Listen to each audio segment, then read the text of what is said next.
అండి, నమస్తే. Welcome to Rohini Krishna's world. ఈరోజు మనము చిలుకూరు వెళ్దామండి. చిలుకూరుకి మనం ఔటర్ రింగ్ రోడ్ ద్వారా కూడా వెళ్ళొచ్చు. అయితే ఈరోజు సిటీ చూస్తా వెళ్దామని చెప్పేసి ఈ రూట్ ఎంచుకున్నాము.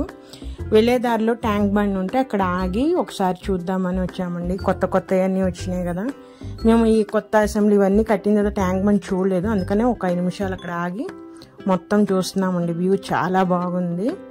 అసలు ట్యాంక్ బండ్ వాటర్ కూడా ఫుల్ వాటర్తో నిండు కొండలా ఉందండి. వాటర్ అయితే వర్షాలకి చాలా బాగుందండి. వెదర్ అయితే వర్షం పడుతుంది ఈరోజు, అందుకని 2 నిమిషాలు ట్యాంక్ బండ్ దగ్గర ఆగేసి మేము చూస్తున్నాం. వెహికల్ అటువైపు పార్క్ చేసి ఇటువైపు వచ్చామండి.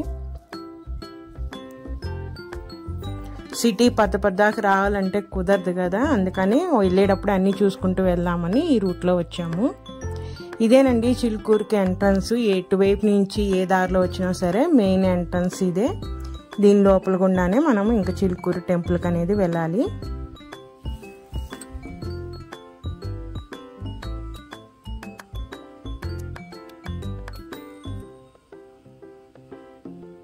వెళ్ళిపోదాం పండి. ఇక్కడేనండి చిలుకూరు టెంపుల్ స్టార్ట్ అండి. ఈ పక్కనే మనం వెహికల్స్ పార్క్ చేసుకోవడానికి ప్లేస్ ఉంటుంది.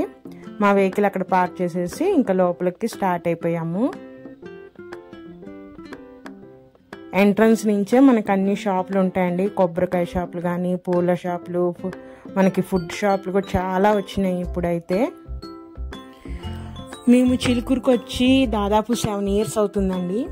కరోనా ముందు వచ్చాము, ఇంకా దాని తర్వాత రావటానికే కుదరలేదు. ఇప్పుడు వచ్చాము 7 years తర్వాత. చాలా మార్పు వచ్చిందండి. వచ్చే రూట్ కానీ చాలా డెవలప్ అయింది. ఇదివరకు ఏదో ఒక అడవిలోకి వెళ్తున్నట్టు అట్లా అనిపించేది, కానీ ఇప్పుడు చాలా బాగుంది సిటీ మొత్తం. అక్కడంతా చాలా బాగా డెవలప్ చేశారు. ఇక్కడ గుడి దగ్గర కూడా చాలా బాగుందండి. ఇదివరకు ఇన్ని షాపులు ఉండేవి కాదు, ఇప్పుడు చాలా ఉన్నాయి. ఇది గుడికి వెళ్ళే దాని నుండి అన్ని కొబ్బరికాయ షాపులు ఉంటాయి. నేను అనేది అంటే మన ఇంటి నుంచే కొబ్బరికాయ తెచ్చుకోవడం బెస్ట్ ఏమో అనిపించింది. ఇక్కడ 2 కొబ్బరికాయలు చిన్న తులసి మాల ఇచ్చేసి 150 నుంచి 200 వరకు అడుగుతున్నారండి. మిగతా ఏ టెంపుల్ దగ్గర కూడా ఇంత ప్రైజ్ ఉండదు కదా. ఇంకా మనం తెలియదు కాబట్టి వచ్చేసాం కాబట్టి తప్పదు కాబట్టి ఇంకా తీసేసుకున్నాము. ఇది మెయిన్ ప్రధాన గోపురం అంటారు కదా, అదండి. ఇది కాదు, ఇది క్లోజ్ ఉంటుంది, ఇటువైపు ఉండదు ఎంట్రన్స్.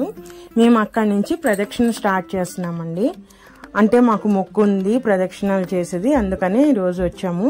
మాకు చిలుకూరు అనగానే మొదటగా వచ్చేది ప్రదక్షిణాలు కానీ మొక్కు.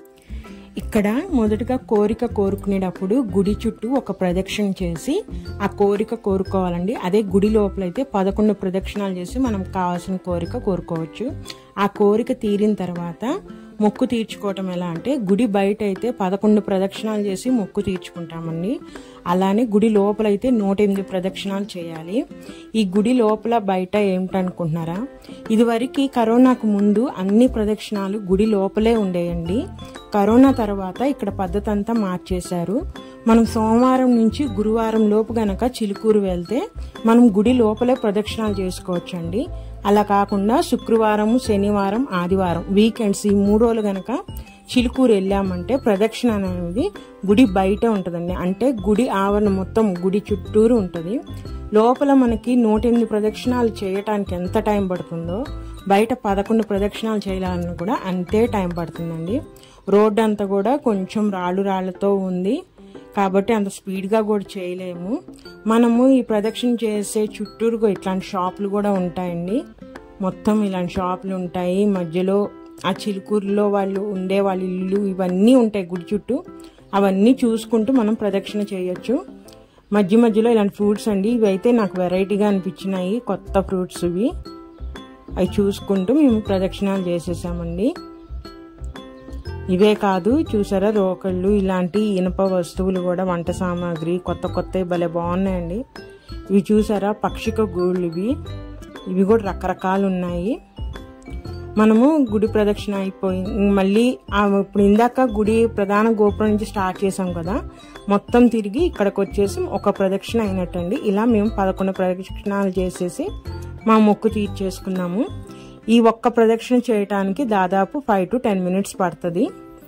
మాకు దర్శనం అయిపోయింది. దర్శనం అయిపోయిన తర్వాత బయటకు వచ్చేసి ఇక్కడ కూర్చున్నాము. గుడి లోపల తీయటానికి లేదండి వీడియో. ఇది మేము దర్శనం చేసుకొని బయట వచ్చిన తర్వాత ఇక్కడ కొంచెం సేపు కూర్చోవచ్చు మనము. అక్కడ శివాలయం కూడా ఉన్నది, అది కూడా మనం దర్శనం చేసుకోవచ్చు. ఇది గుడి లోపలే ఇట్లా ఈ విధంగా బుక్స్, రకరకాల బుక్స్, పిల్లలకు కావాల్సిన పెన్నులు, బొమ్మలు అవన్నీ కూడా అమ్ముతారు ఇక్కడ. ఈ విధంగా స్టాల్స్ ఉంటాయండి లోపల. మనం గుడి నుంచి దర్శనం చేసుకుని బయటికి రాగానే ఇలా షాపుల మధ్య గుండా బయటికి రావాలండి. ఇదివరకు ఇన్ని షాపులు లేవు, ఇప్పుడైతే చాలా ఉన్నాయండి. షాపింగ్ చేసుకోవడానికి చాలా ఉన్నాయి ఇక్కడ. చూసారా, రకరకాల ఇయర్ రింగ్స్, అన్ని రకరకాల బైక్ చైన్స్ కానివ్వండి, కీ చైన్స్ కానివ్వండి, ఇట్లాంటి రింగ్స్ చాలా ఉన్నాయండి షాపింగ్ అయితే. బ్యాంగిల్స్ ఉన్నాయి, రకరకాల బ్యాంగిల్స్ ఉన్నాయి. చాలా బాగుంది చూస్తానికి. ఇప్పుడైతే చిలుకూరు లోపల టెంపుల్ ఏమి పెద్దగా డెవలప్ అవ్వలేదు, కానీ చుట్టుపక్కన మొత్తం డెవలప్ అయిందండి. ఈ షాపింగ్ కానివ్వండి, బయట కొబ్బరికాయలు అమ్మే ప్లేస్లు కానివ్వండి, ఇవన్నీ బాగా డెవలప్ అయిపోయినాయి. కానీ గుడి లోపల అయితే అలానే ఉంది, ఏమి మార్పు లేదు.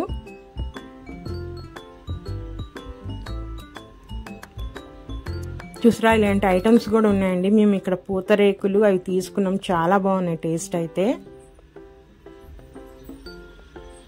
ఈ విధంగా ఈ షాపులన్నీ దాటుకుంటూ బయటికి రావాలండి మనము.